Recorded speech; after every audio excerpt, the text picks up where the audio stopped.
Kellis, ma olen siin mõelnud. Sul kulub liiga palju aega kodu koristamise peale. Ja me saame liiga vähe aega koos olla. Tõsi? Mul on sulle ettepanek. Täna koristame koos. Üks kasutab Kärcheri põrandapesumasinat ja teine teeb vanakooli mopiga. Mis sa arvad? Teeme ära. Teeme loosi. Kaotaja lükkab mopi. Kull või kiri? Võtan kulli. Ja kull oli. Nice, mopp on sinu. No mulle see variant sobib. Ma olen vanakooli mees, kaitseväes lükkasin moppi, kodus olen lükanud moppi, vahest väiksemad pead lifideerin märja sokiga. Et ma arvan, et ma teen ära, mina võidan. Nii, aga mida Keijo ei tea on see, et tegelikult on minul 2 masinat. Väiksem masin FC3, mis töötab akuga, on mõeldud pigem just siis nagu toolialuste, diivanialuste, suksed väiksemad kohad, kuhu suure masinaga ei pääse.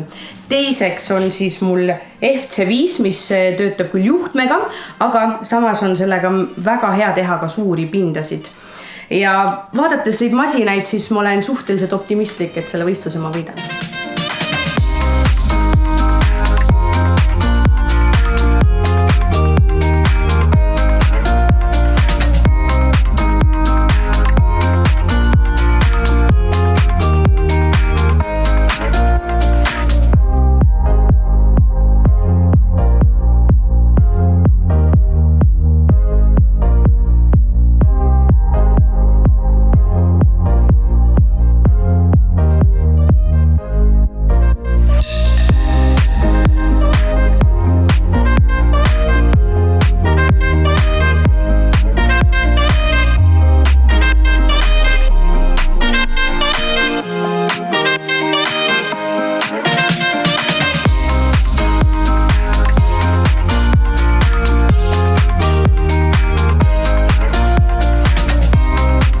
Seda, et ma kaotasin, selles ma olen päris kindel, sest masin kõrvaltoas vaikib juba mõnda aega, aga ei saa kontrollima minna, sest ma olen ennast kinni pesnud. Põrand on läbi märg. Eks ma siis ootan.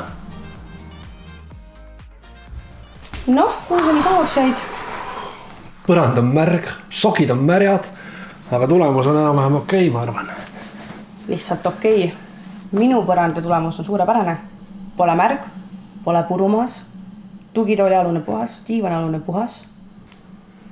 Mis sa arvad? Anname selle sinu mopi naabritele ja edaspidi teeme ainult Kärcheriga. Ma olen päris nõus suga. Teeme ära.